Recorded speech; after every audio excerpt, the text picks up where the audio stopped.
Today, the fastest growing religion in America is Islam. The fastest growing religion in Europe is Islam. I am asking, who is forcing these Americans and Europeans to accept Islam? Which thought? Adam Pearson says, people who worry that one day nuclear weaponry will fall in the hands of the Arabs, they fail to realize that the Islamic bomb, the bomb of peace, has already been dropped. It fell the day Prophet Muhammad, peace be upon him, was born.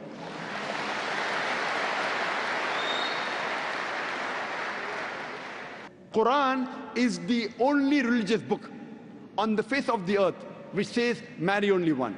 There's no other religious book on the face of the earth. You read the Bible, you read the Veda, you read the Bhagavad Gita, you read the Talmud. There's no religious book on the face of the earth besides the Quran which says marry only one. So in the name of women liberalization, they are selling their daughters, they are selling their mothers. We love our daughters, we love our mothers, we love our wives.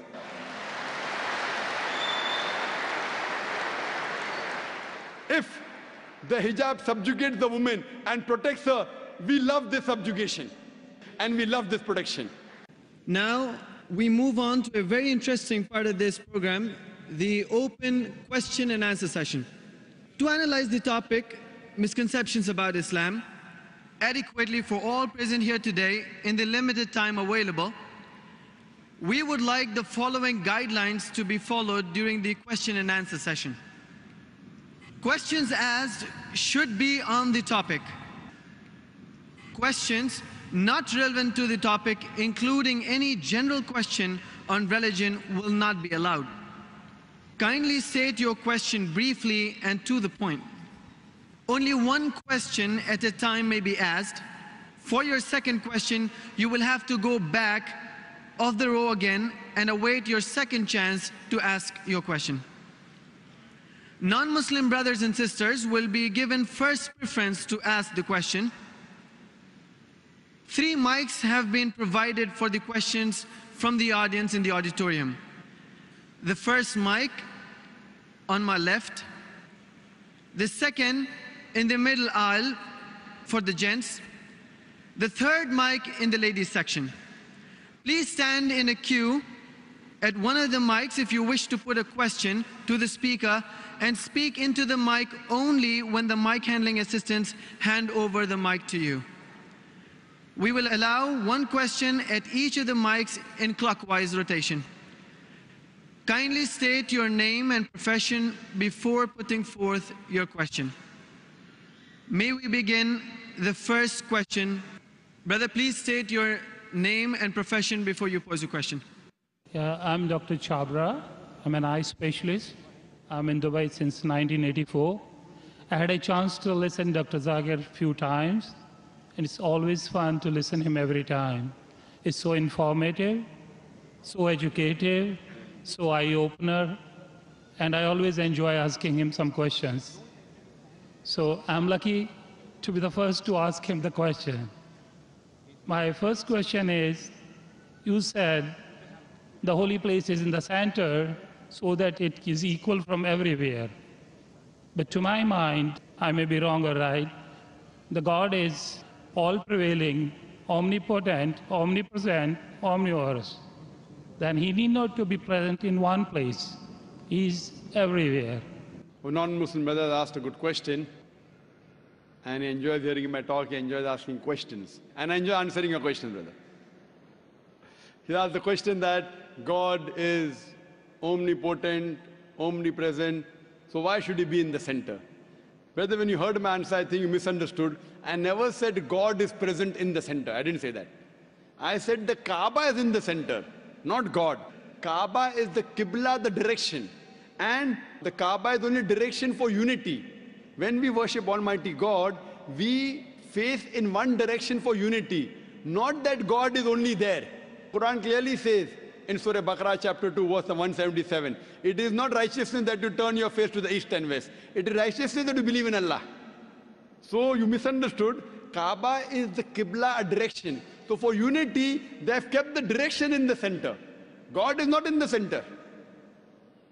God is on the Arsh. He's on the throne.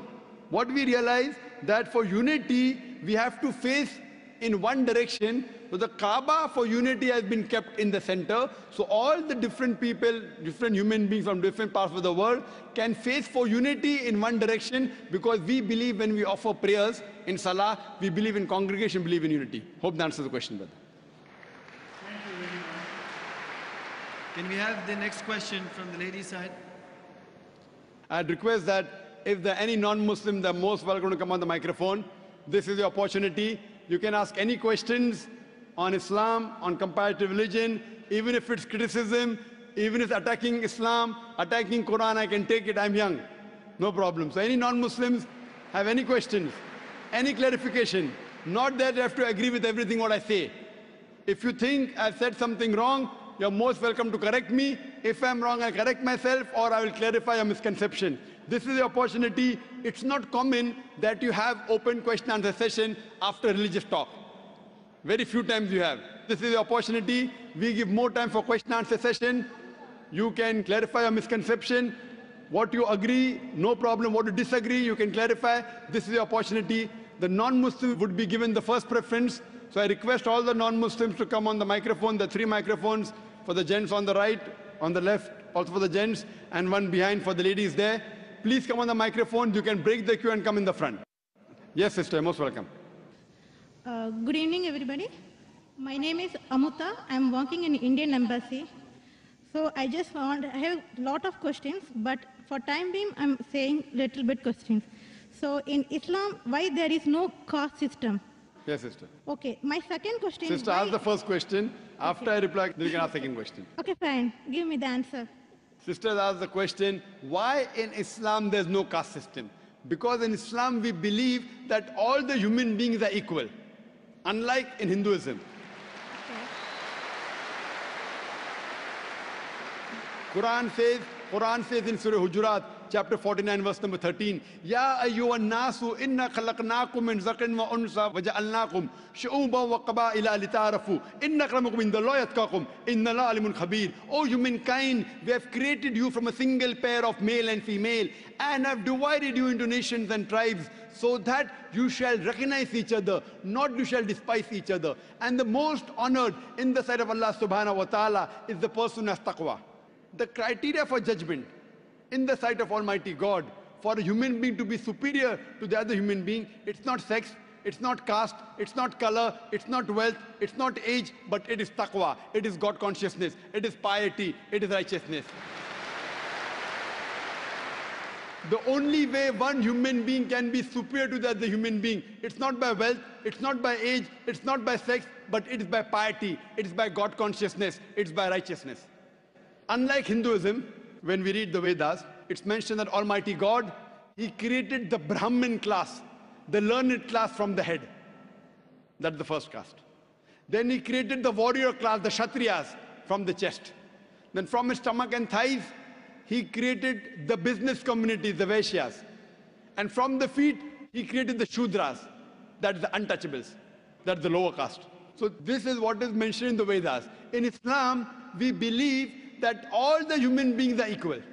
We don't believe that one human being is superior to the other human being because of birth, because of profession, because of wealth, because of color, because of caste. So Islam is a universal religion. Unlike in the Vedas, what they say that you have to stick to your profession. Because, you know, it was mainly controlled by the Brahmins, which is again, small percentage, minute percentage. And they say that if you're born as a Shudra, you remain a Shudra, you serve the Brahmin, next life maybe you may become a better person. No, this is all ideology. So that, you know, they want to keep the low person will remain low, and the rich and the top people remain top. In Islam, we believe in equality. And Islam is a religion for all the human beings. That is the reason Islam is against caste system. Hope that answers the question, sister. Okay, sir, I have one more doubt. So why you are saying the Muslim is Sayyid Muslim or Sunni Muslim or Shia? So what is that? Sister said that why am I saying Sayyid Muslim and Shia Muslim Sunni? I never said Sayyid Muslim, Shia. Muslim is the one who submits his will to Almighty God. In Islam, there is no sect. Allah says in the Quran in Surah Al-Imran chapter 3 verse number 103, وَاتَّصِمُوا بِحَبْلِ اللَّهِ جَمِيعًا وَلَا تَفَرَّقُوا. Hold to the rope of Allah strongly and be not divided. There is no Sayyid, Muslim and Sunni or this. Yes, the family. Fine, you may belong to a family. You may belong to a Sheikh family. You may belong to Sayyid family. To know your roots. That does not mean a person is superior. A Khan is superior to a Sheikh or a Sayyid. No. It is belonging to your roots. Like how you may come from some family so that you have come from particular land or particular area. If you have come from Konkan region. So this is family background. It doesn't mean one person is superior to the other. The only way one human being can be superior to the other human being is by piety, is by righteousness, is by God consciousness. Hope that answers the question, sister. Okay, second question. Why in Islam in marriages no horoscope is seen? Sister asked the question that why in Islam during marriages no horoscope is seen. Because, sister, we don't believe in horoscope. Why there is no date of birth? Based on the date of birth, you are not seeing any horoscope? Yes, sister, I'll come to it. I will tell you what Hinduism says, because I studied Hinduism. In Hinduism, they believe in horoscope. Kundali. You know Kundali? Yeah, I know. It's called Kundali. Yes, you know, sister. When Kundali, you tell your date of birth, then they say that this sun was there, and this Shagun, and this Grahan came. This is a science. But this science is not established science. It's a hypothesis. It says that if you are born on this date, then this Grahan comes, and this planet goes there, and this. It is a science, but it's not an established science. It's not hard science, like what we read in our college, biology, physiology, embryology. It is what they believe. It's an assumption. And then they talk about future. Everything what they mention in the Kundali does not come out to be true. We in Islam are against fortune telling. Quran says in Surah Ma'idah chapter number 5 verse number 90, Ya alladhina amanu innamal khamru wal maisuru. Oh, you believe, most certainly intoxicant and gambling, wal anzabu wal aslamu, dedication of stones, divination of arrows, rijsum min amali shaitan. These are Satan's handiwork. Fashtanibu lalakum tuflihun. Abstain from this handiwork that you may prosper. Quran says this fortune telling, divination of arrows, they are Satan's handiwork. Abstain from it that you may prosper. So in Islam, we do not believe in this. You know, many a time, you go in a machine, you put your date of birth, then it comes out there. Something good is going to happen to you in the next 1 week. Even if 100 bad things happen, one good thing will surely happen. The next person goes, it comes horoscope, something bad is going to happen in the next 1 month. So these are statements that are made which are so ambiguous. And all this, you know, parrot goes and picks up a chit, and you come to know your kundali or what your future. So in Islam, we don't believe a parrot can pick up and tell you what is your future, or by reading the palm, or looking at the stars. Islam is against this. And many a time, you get fooled into believing that it is true. And there was a research done that once a psychologist, he was teaching a class of 100 students. And after 1 week, he said, now I have understood your background, everything. I will write about each individual person, about his past and everything. But don't open the chit until I tell you. So he wrote to all 100 students details about the past. Then he said, okay, now open the chits and give me gradation. How much am I accurate? Believe me, more than 95% of the students said the professor was more than 90% correct. The secret was the professor wrote the same thing for everyone. These are such ambiguous statements. What we have to realize is that Islam is against fortune telling, against knowing about the future. That's the reason there's no kundli required. If the kundli was there, yet we find that so many marriages are being broken in Hinduism. Why? What we believe that we have to choose our life partner. And our beloved Prophet Muhammad Sallallahu Alaihi Wasallam said, it's mentioned in Sahih Hadith, that whenever you choose your life partner, you look for 4 things. Beauty, wealth, nobility, and virtue. The best is virtue. The best to choose from a life partner is a virtuous life partner, not kundali. Whether born in October, September doesn't make a difference. The virtue should match. That's the reason a woman in Islam, sister, is called as a muhsana. Muhsana in Arabic means a fortress against the devil. In other religions, including Hinduism, the woman is referred as an instrument of a devil. In Quran, the woman is referred as a muhsana. In Arabic, it means a fortress against the devil. So if you marry a virtuous woman, inshallah, she will prevent the husband from going in the wrong track. Hope that answers the question, sister. Okay, thank you. Shall I ask the third question? Sister, let's give a chance. When the chance comes to you, you can answer. Okay, thank No problem. So you can stand there. We'll ask the other non-Muslims. We'll allow them to give a question. If any other non-Muslims come, give them a chance, then you can ask sister, so that we give everyone equal opportunity. Yes, brother. I have a question that how can you convince a Sikh about Islam based on the comparison between the Guru Granth Sahib and the Quran? Furthermore, did you encounter any contradictions in the Guru Granth Sahib when you read it and understood it? Our brother who asked 2 questions yesterday night is a job seeker. I think you're a truth seeker. Huh? He asked that, can you compare, when you compare Sikhism, Guru Granth Sahib, what are the similarities you found, and did you find any differences in Sikhism? I did mention some points yesterday, that as far as Sikhism, I told you yesterday, that it was religion of 10 Gurus, and was founded by Guru Nanak Sahib, and the 10th Guru was Guru Gobind Sahib. It originated towards the end of the 15th century in the land of Punjab, the land of 5 rivers. And Guru Nanak was very much influenced. He belonged to a Kshatriya family and was influenced by the Muslims. Therefore, you find many of the teachings are quite common. And scholars say it's an amalgamation of Islam and Hinduism. As far as the teachings are concerned, the basic Sikh comes from the root word sisya, means a student, a seeker of truth. Therefore, I told you you're a seeker of truth, not a job seeker. And in Arabic, we say talib. You know, talib. Talib means a student, person who does talab, who seeks. As far as the 5 Ks a Sikh is supposed to maintain in Sikhism, he has to maintain his kesh, that's uncut hair. He has to have a kanga, a comb, to keep his hair clean. He has to wear a kada, a bracelet, a metal bracelet. He has to keep a kirpan, a dagger. I don't know whether you have one. No. The Dubai police won't allow you here. Huh? And the 5th is the kacha, the underdoors, the long underdoors. So these are the 5 Ks that a Sikh should maintain. If you ask me similarities, some are right. Even the Prophet said that, we have to keep an arm. It's sunnah. Therefore, when you go to Oman, every Omani has a dagger, like the Sikh, Oman. You saw the Omani. So, because they said sunnah, fine. A Prophet said that you be prepared, always have a weapon, help you in self-defense. So it's matching. Though it's not a fard, it is sunnah. In Sikhism, it's a fard. So that's the difference is there. As far as uncut hair, our religion doesn't say that you should cut or should not cut. So there are many teachings which are similar. Some are different, some are optional. As far as I told you yesterday, that regarding the basic concept of God, I feel it is almost similar. The concept of God in Sikhism and the concept of God in Islam is almost similar. And as I told you yesterday, that the first verse of the Guru Granth Sahib, Adi Granth, that's the Japuji, first volume, first verse says that the God is true.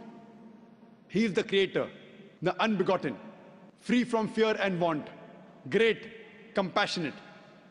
This is similar to the concept of God in Islam, of Surah Ikhlas. And Sikhism is a monotheistic religion, which believes in one God. It is against Avtarvada. It does not believe in idol worship. And in the unmanifest form, Almighty God is called as Ek Omkara, and manifest form as Omkara. And there are various attributes, what I mentioned yesterday of the similarities. Many attributes given to Almighty God in the Guru Granth Sahib and Sikhism is the same as in Islam. Almighty God is called as Akal, that's eternal. He is called as Sahib, that's Lord. He is called as Kartar, that is Creator. He is called as Parvardigar, that's the Cherisher. He is called as Rahim, the Merciful. He is called as Kareem, the Beneficent. He is also called as Vaheguru, the one true God.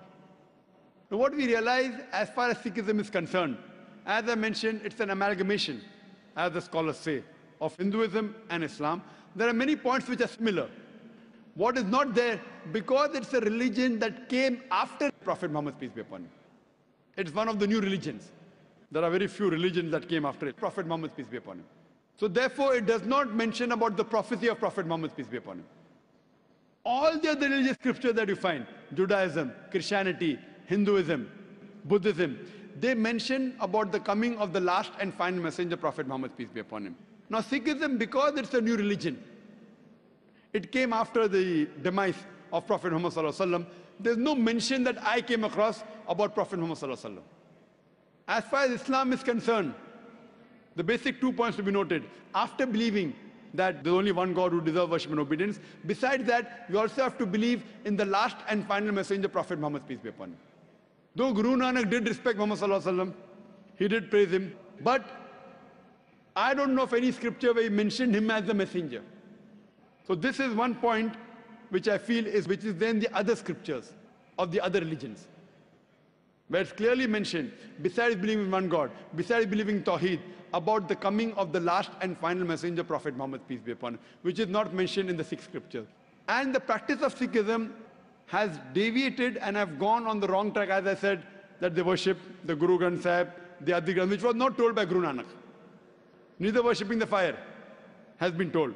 So what we realize that all these are interpolation that have come. And many of the acts of Hinduism have crept into Sikhism, and that's how you have a different religion. But what we say Quran is the Furqan, is the criteria to judge right from wrong. Whatever matches with the Quran, we say we have no objection accepting as the word of God. Which contradicts, we say is wrong. What does not match and does not contradict, we say maybe it's right, maybe it's wrong. Hope that answers the question, brother.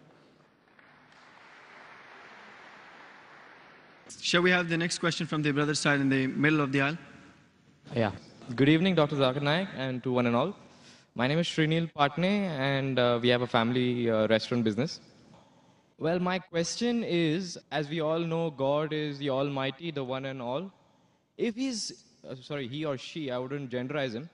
If God is so powerful, why doesn't he come down himself or clear all the sins in this world? Make it the perfect place to be in. Why does it have to take so much of time? Like, as we all know, there is hell and there is heaven.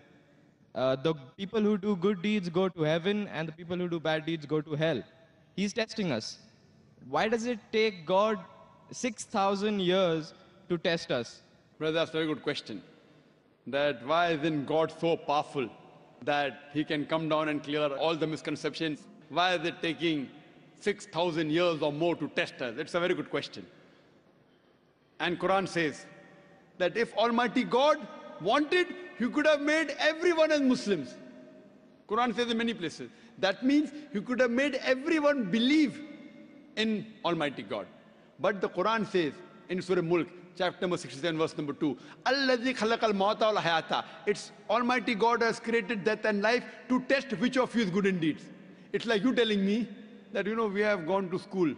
After 10 years, we appear for board examination. SSC board, CBSC, IGCSE. Now, why is the teacher taking test? Why doesn't teacher pass everyone?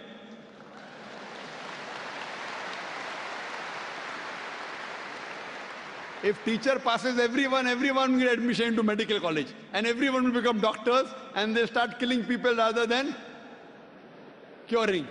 So in the medical examination, you say, why is our medical teacher failing us? He's failing us to know whether you're worth treating a patient or not.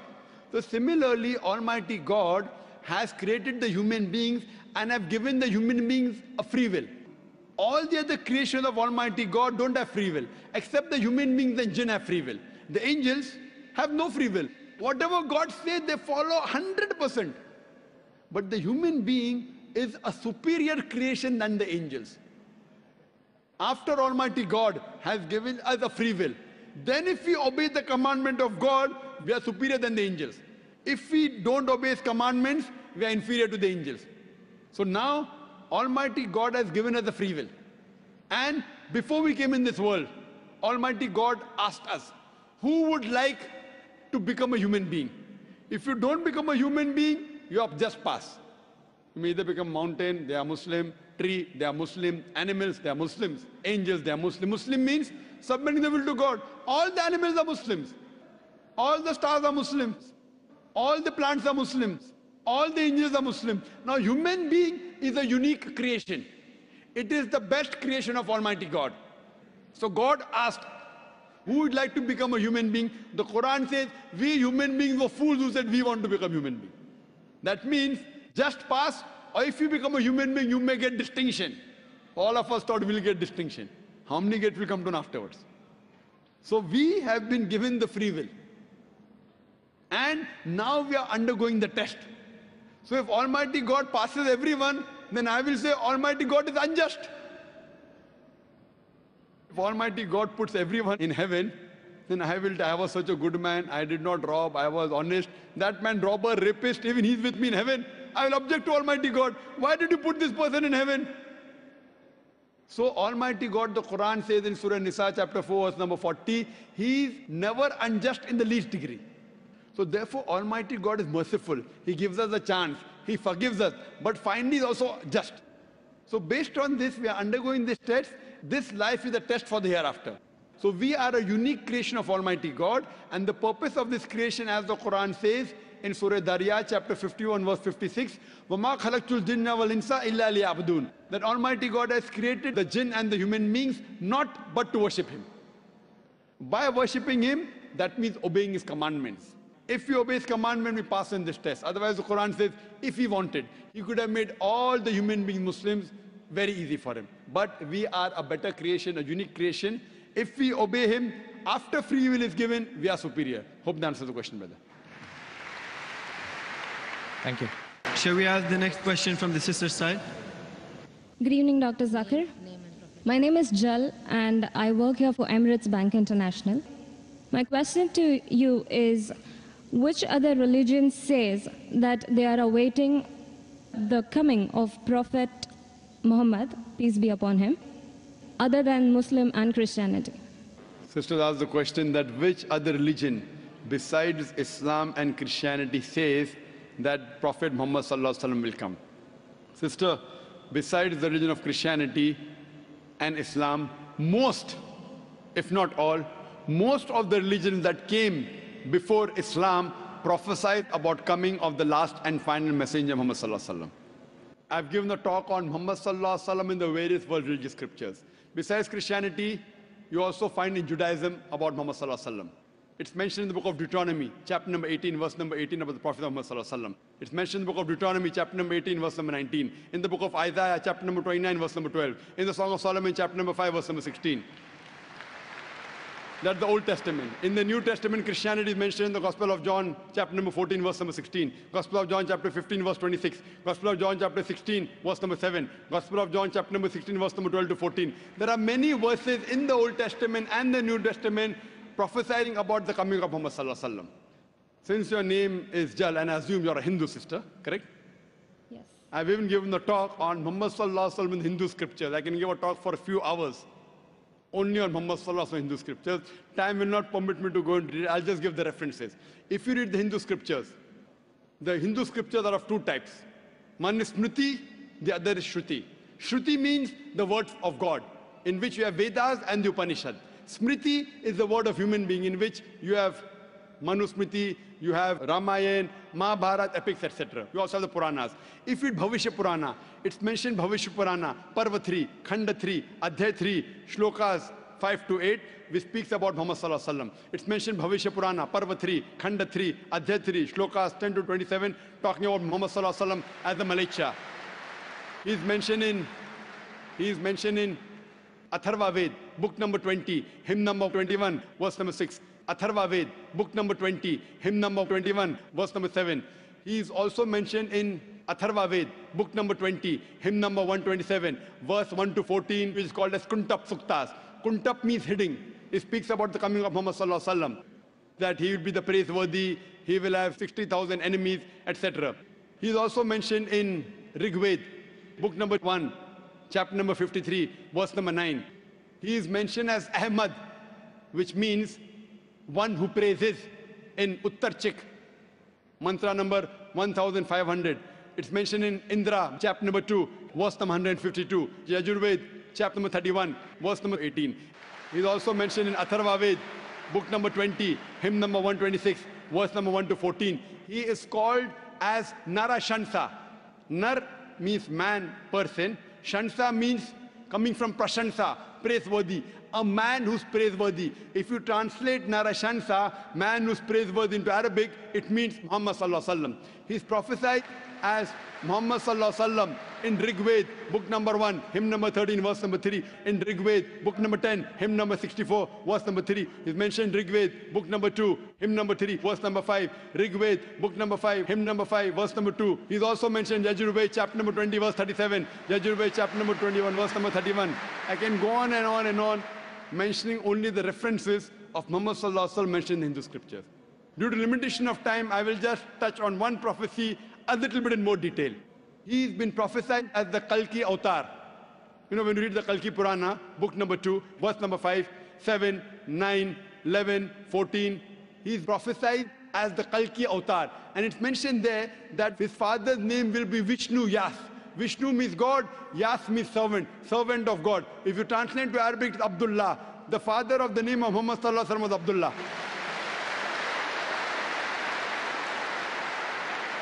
His mother's name will be Sumati. Sumati means serenity, peaceful. If you translate Arabic, it means Amina. The name of the mother of Muhammad Sallallahu Alaihi Wasallam was Amina.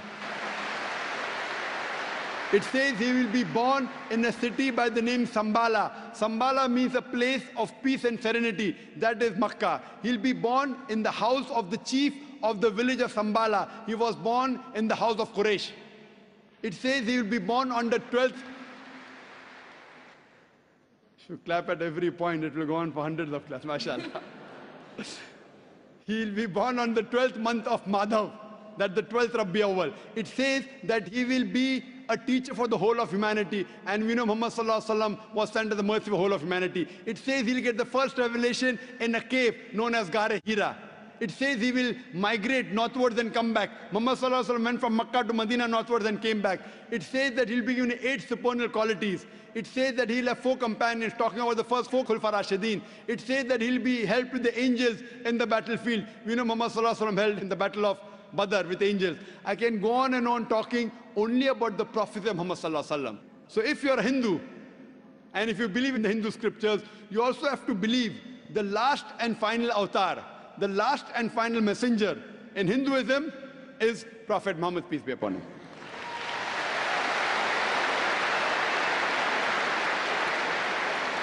However, Doctor, according to Hinduism, the Kalki avatar is still being awaited. So are you, is it that if you have we are not, just not aware about it? You said the Kalki avatar is yet awaited. If you have not recognized the Kalki avatar, you are to blame, not me. I have given you so many similarities. Now you have to disprove it. You say, my scripture says Vishnu Yas, father's name.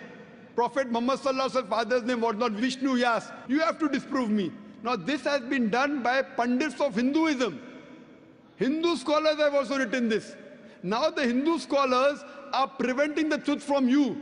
They are hiding the truth from you. You as a logical girl, as intelligent girl who's working in a high post, it's your duty to realize that if your priests are hiding the truth from you, we can have a debate with your priest.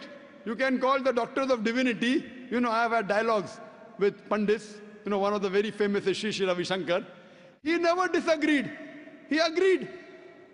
He agreed with what I said about oneness of Almighty God, has got no images. He believed in Prophet Muhammad Sallallahu Alaihi Wasallam. He did not accept that's a different thing because he will lose his following. Therefore, sister, do you have a following? So you have no fear to lose the following.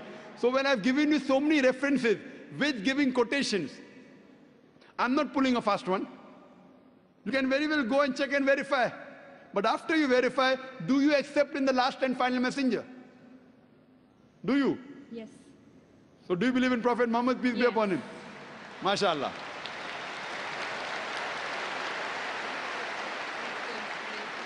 Do you believe that there's one God? Yes, I do. Do you believe Almighty God has got no images? Yes, I do. So you believe there's God and he has no images? Yes. And do you believe Prophet Muhammad is a messenger of God? Yes, I do. Then you're a Muslim, sister. What you said is the Shahada in English.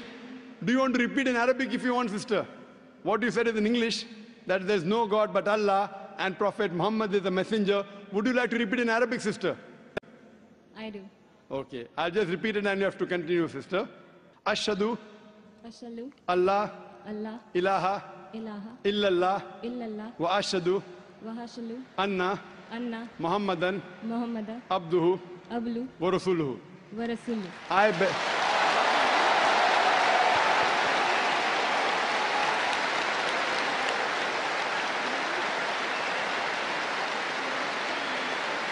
MashaAllah, sister.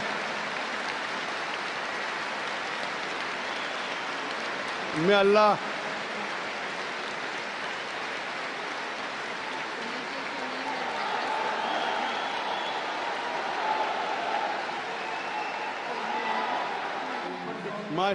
MashaAllah, sister, may Allah reward you.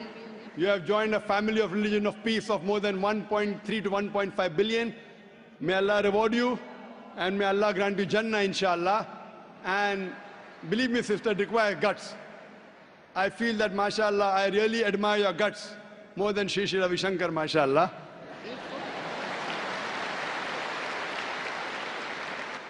And I pray that may He give you hidayah and may He guide you, inshallah. And sister, if you have any questions, any queries, there are local organizations in Dubai who can surely clarify your misconceptions. To understand Islam, look at the Quran and the Sahih Hadith. They are the best guides. If you have any queries, you can even write to the email at islam@irf.net. It's my pleasure to reply. And do pray for me also, sister.